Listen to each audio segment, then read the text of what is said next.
講起廣東粥、海皇粥店呢個名號，對幾代香港人嚟講都唔會陌生。自上世紀90年代創立以嚟，海皇憑住穩定嘅出品，無論係香滑嘅皮蛋瘦肉粥、足料嘅艇仔粥，定係即叫即炸嘅油炸鬼，都保持到一定水準，加上價錢大眾化，分店網絡遍佈港九新界，好多都係喺地鐵站附近或者人流暢旺嘅地區，非常方便。佢哋成功將傳統粥品打造成連鎖快餐模式，成為唔少打工仔嘅早餐飯堂，亦係夜歸人醫肚嘅好去處，可以話係香港粥品市場嘅一個龍頭大哥，見證咗香港經濟嘅起飛。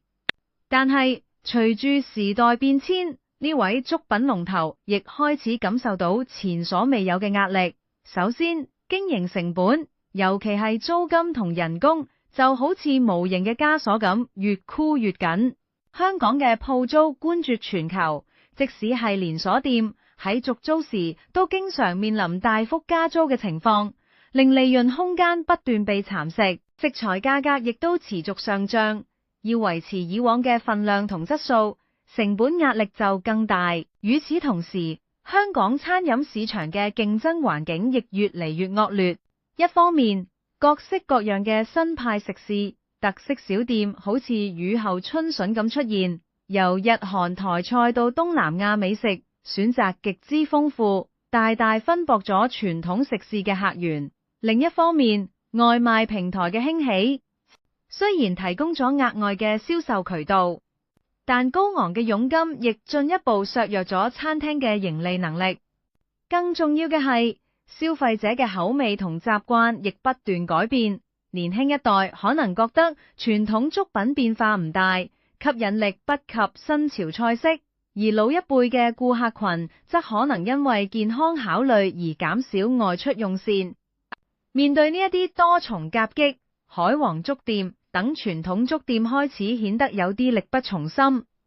佢哋可能嘗試過推出一啲套餐優惠，或者增加少量新款小食，但喺整體品牌形象、店鋪環境以及核心產品創新方面，似乎未能跟上市場嘅步伐，俾人一種老化嘅感覺。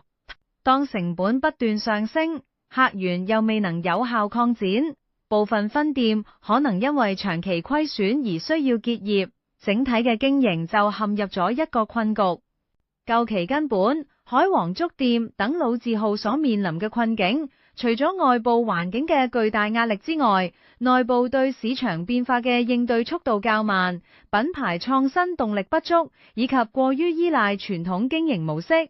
都係導致佢哋競爭力下降嘅重要原因。如果當時佢哋能夠獲得額外嘅資金支持，或者有專業團隊協助佢哋進行品牌革新，開發更符合現代口味嘅健康粥品系列，改善店鋪用餐體驗，甚至利用科技提升營運效率，或許就能夠擺脫困境，煥發第二春。你係咪都做緊飲食業，覺得香港市場已經飽和，利潤空間越嚟越細？其實一河之隔嘅大灣區可能就係你嘅新藍海。深圳市政府為咗吸引香港青年創業，推出咗好多着數補貼，例如喺前海，45歲以下嘅香港居民創業有機會拎到最高100萬人民幣獎勵，仲有租金補貼、生活補貼等等，大大減輕你喺新市場嘅啟動成本同經營壓力。我哋熟悉兩地政策，